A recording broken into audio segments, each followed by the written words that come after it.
한 무비자 입국 허용안 중 중국 정부는 한국과 별다른 협의 없이 일방적 무비자 정책을 당장 8일부터 시행하기로 했다.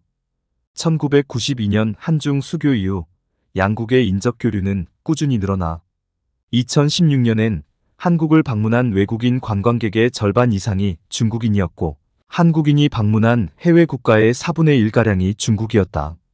하지만 한국의 사드 배치를 빌미로 중국 정부가 한한령을 내린 데 이어 2020년 코로나 팬데믹이 덮치면서 한중 간의 왕래는 끊기다시피 했다. 지난해 다소 회복됐지만 한국에 입국한 중국인, 중국을 찾은 한국인 모두 2019년에 3분의 1 수준에 머물렀다.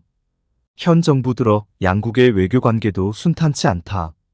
대미 외교에 중점을 두는 한국 정부에 대해 중국의 불만이 커지면서 주한 중국 대사가 중국 패배에 베팅하는 이들은 반드시 후회할 것이라고 위협하는 지경에 이르렀다.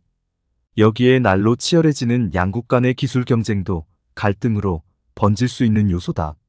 중국 창신 메모리 테크놀로지에서 일했던 삼성전자 출신 한국 교민이 반간첩법 위반 혐의로 구속된 것은 이를 보여주는 상징적 사건이다. 이를 놓고 국내에서 이래서 중국을 못 믿는 것, 중국 스파이 색출하자 등의 목소리가 분출하는 시점에 나온 중국의 무비자 입국 허용 조치를 관광사업 활성화 차원으로만 보기는 어렵다. 반중 정서 확산을 바라지 않는 중국 정부의 입장이 반영된 것이라는 분석이 우세하다. 외교가에선 최근 북한과 러시아의 밀착을 우려하는 중국에 한국은 매력적인 견제 카드가 될 것으로 본다. 미국의 새 정부의 중국에 대한 견제가 강화될 것에 대비하기 위해서도 한시라도 빨리 한국과 거리를 좁힐 필요가 있다는 것이다. 한국으로선 조변석계하는 중국의 태도가 미덥지 못한 게 사실이다. 국제 정세가 바뀌면 중국이 언제 또 변덕을 부릴지 의심하는 목소리가 나오는 것도 무리가 아니다.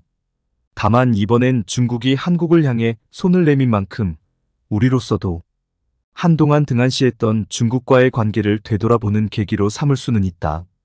한국 역시 북러 밀착을 견제할 방안을 고민 중이고 경기 회복을 위해서는 대중 수출을 활성화해야 하는 상황이다.